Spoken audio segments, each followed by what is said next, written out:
Assalamualaikum warahmatullahi wabarakatuh. Selamat pagi, siang, malam, mahasiswa yang mengakses channel ini dimanapun kalian berada. Ketemu lagi di sesi tutorial online. Kali ini kita akan membahas tentang arsip dari yang pertama banget. Nah, karena mata kuliahnya adalah tentang manajemen rekod, maka pertama kali kita akan membahas tentang pengenalan dulu apa itu rekod. Nah, sebenarnya ketika bicara masalah rekod ini, kita tuh hanya dibedakan masalah terminologi saja.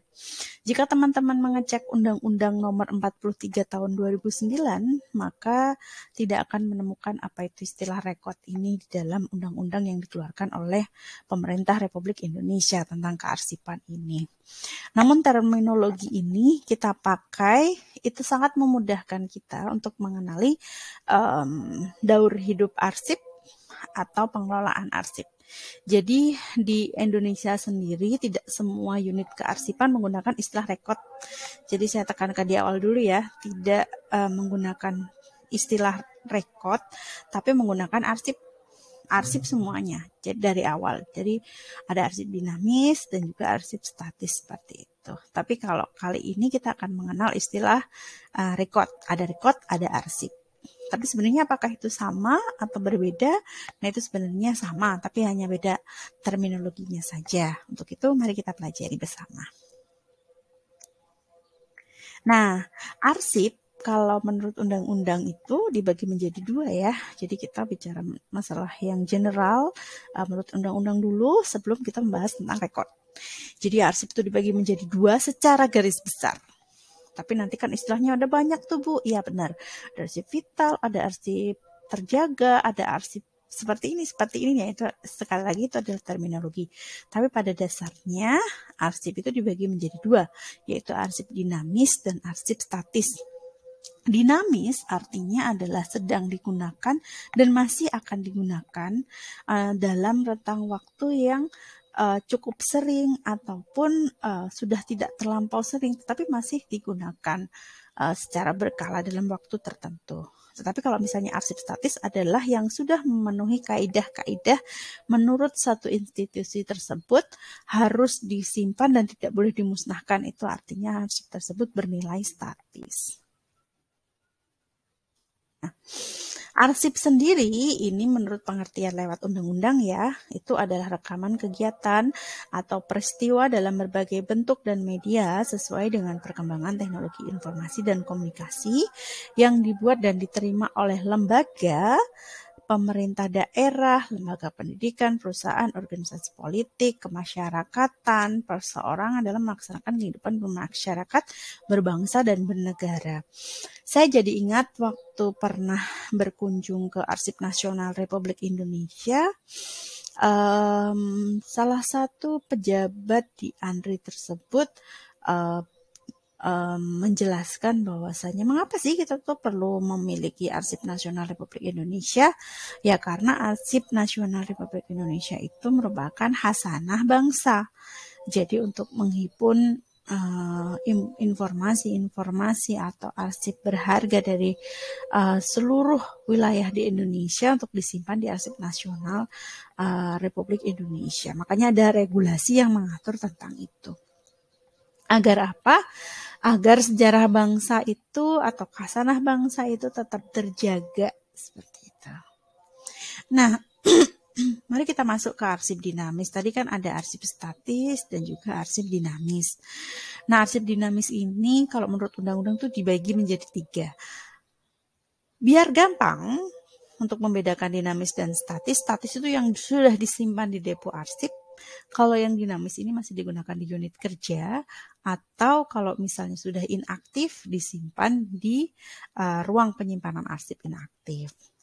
Nah, pengelolaan arsip dinamis ini kalau menurut undang-undang ada 3, vital, aktif, dan inaktif. Kalau vital itu sudah dari penciptaannya itu memang sudah vital, jadi tidak boleh diperlakukan sembarangan, harus disimpan di tempat yang benar-benar terjaga keamanannya dan sebagainya itu harus dipenuhi. Kalau vital ya, dan vital ini pasti sudah berakhir statis, pasti disimpan sebagai arsip statis. Nah, Kalau misalnya arsip aktif dan arsip inaktif gimana? Nah, ini belum tentu. Jadi kalau aktif itu dia masih di unit kerja. Misalnya surat, undangan, dan sebagainya. Kalau kalian tuh familiarnya dengan admin, nah di meja admin itu adalah arsip aktif. Tapi kalau arsip inaktif gimana? Arsip inaktif misalnya, kalau misalnya meja admin di satu kampus misalnya, tahun ini sedang digunakan, maka dokumennya tuh ada di meja admin tersebut. Tapi ketika tidak digunakan, misalnya sudah berganti tahun misalnya, akan dipindah ke ruang penyimpanan inaktif. Buat apa? Buat menunggu dulu. Mungkin mahasiswa yang ada datanya di sini itu belum lulus dan sebagainya. Lalu kalau sudah lulus gimana? Ini depo inaktif ini akan penuh. Iya, nanti akan dilakukan penilaian lagi untuk dinilai apakah akan disimpan menjadi statis atau akan dimusnahkan. Nah, ini ya bedanya ya. Jadi dinamis itu ada aktif dan inaktif. Nah, aktif dan inaktif inilah atau vital juga ini dia disebut dengan rekod.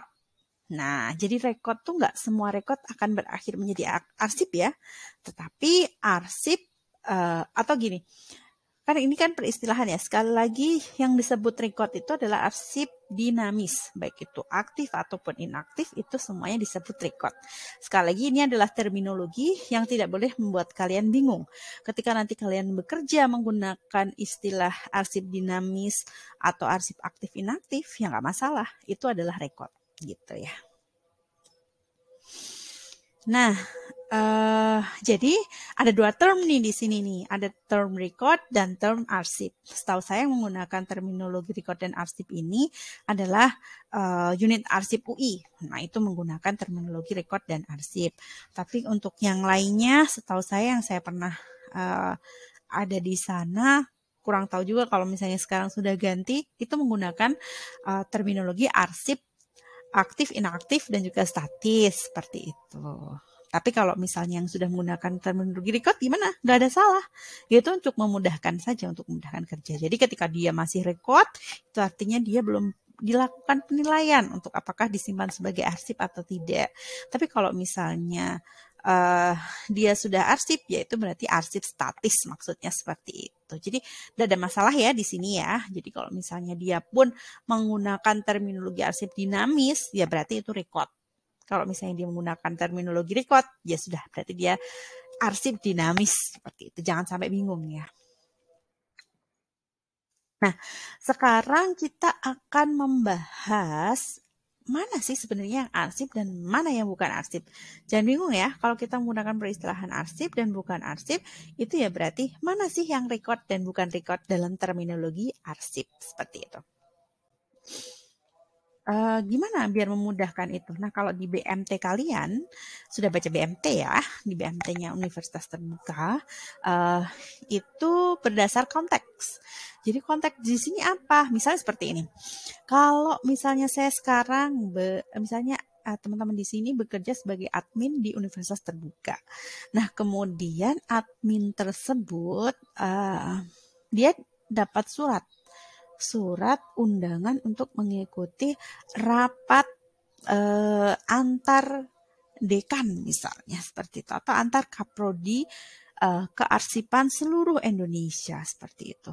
Nah, ketika dimasukkan hanya surat itu saja, itu bukan merupakan arsip, dia hanya masih berupa dokumen. Tetapi ketika kajurnya sudah membalas, artinya surat tersebut sudah ada balasannya, nah kemudian dibalas lagi, akan jadi kemudian dikirimin dokumen pendukungnya atau modulnya. Nah, ini sudah menjadi konteks ya. Jadi kalau misalnya sudah berupa konteks seperti ini, dia sudah disebut sebagai arsip, bukan lagi sebagai sebuah dokumen seperti itu. Nah, kalau saya, kalau vital gimana? Vital tuh ya sudah dia diciptakan memang sudah vital, jadi sudah memang harus disimpan arsip seperti itu. Misalnya apa? Misalnya SK Prodi. Nah, SK Prodi ini sudah keluar, nah itu sudah terlahir vital, jadi sudah tidak perlu dipertanyakan dia dinamis atau inaktif, aktif atau inaktif, perlu dinilai atau enggaknya itu memang sudah vital untuk satu organisasi tersebut, untuk prodi tersebut. Misalnya kalau kita ijazah itu merupakan arsip vital bagi kita, ya kan? Maka itu merupakan arsip yang harus kita simpan secara permanen seperti itu. Vital di sini bisa dikategorikan dari individu dan juga lembaga ya. Jadi kalau misalnya lembaga, individu ya teman-teman bisa mengklasifikasikannya sendiri ya. Mana yang disebut arsip vital untuk saya atau arsip vital untuk lembaga saya seperti itu. Untuk lebih jelasnya ada di undang-undang. Nanti saya sertakan di bawah ya. Kemudian nilai Alfred. Nah ini kalau misalnya lebih gampang tuh saya selalu menggunakan nilai Alfred ini karena lebih gampang gitu. Penilaian dari mana? Ada accountability, legal, finance, research, sama education. Selagi memenuhi nilai itu, maka record ini cenderung disimpan arsip. Jadi pasti arsip seperti itu. Lalu ya seperti itu dulu. Jadi misalnya seperti ini. Kalau poster di jalan kita temui itu di jalan, kemudian kita dikasih, apakah itu merupakan arsip? Kalau misalnya kita nggak merasa butuh tentang arsip itu, ya berarti itu bukan arsip bagi kita, ya kan? Kalau misalnya saya bekerja di lembaga sosial misalnya, lembaga sosial di situ banyak sekali tawaran kerjasama ini itu, tapi tidak dalam bentuk MOU, hanya berupa selebaran atau informasi belaka. Nah itu biasanya kalau misalnya lembaga tersebut tidak membutuhkan, artinya tidak ada konteksnya di dalam antar organisasi tersebut, berarti itu bukan arsip. Mudahnya seperti itu, simpelnya seperti itu. Apakah memang kita membutuhkan atau enggak? Ini memudahkan sebenarnya konteks arsip atau bukan arsip ini agar kita tidak lagi mewarisi budaya nenek moyang kita, semuanya disimpan, padahal itu tidak ada manfaatnya gitu ya. Jadi teman-teman sebagai agent of change di jurusan kearsipan ini harusnya menjadi garda terdepan untuk mempromosikan bahwasanya konsepnya konsepnya Marie Kondo itu sebenarnya sudah ada di arsip ya. Jadi Marie Kondo yang declutter baju dan sebagainya, barang-barang yang dari rumah kemudian di declutter itu ya, sebenarnya itu ada di arsip juga. Jadi kita mulainya dari diri kita sekarang. Jadi kalau dulu tuh orang tua suka menyimpan undangan di tahun berapa sampai berapa, disimpan sampai lemarinya penuh, sampai beli lagi lemari dan sebagainya, itu nggak perlu lagi. Jadi kalian sudah harus memutus mata rantai itu ya. Jadi mata rantai itu harus diputus. Kemudian kita harus menjadi pionir atau bukan pionir atau duta kearsipan. Jadi kita tunjukkan kepada mereka bahwasanya itu nggak perlu disimpan. Jadi kalau misalnya memang katakanlah 1 tahun ya lemari kita sudah penuh, itu kita harus sudah pilah-pilah lagi mana yang sebenarnya kita arsipkan dan mana yang tidak menjadi arsip bagi kita, seperti itu. Terima kasih. Sekian dulu untuk pengenalan materi hari ini untuk arsip dan bukan arsip, dan juga untuk rekod ya.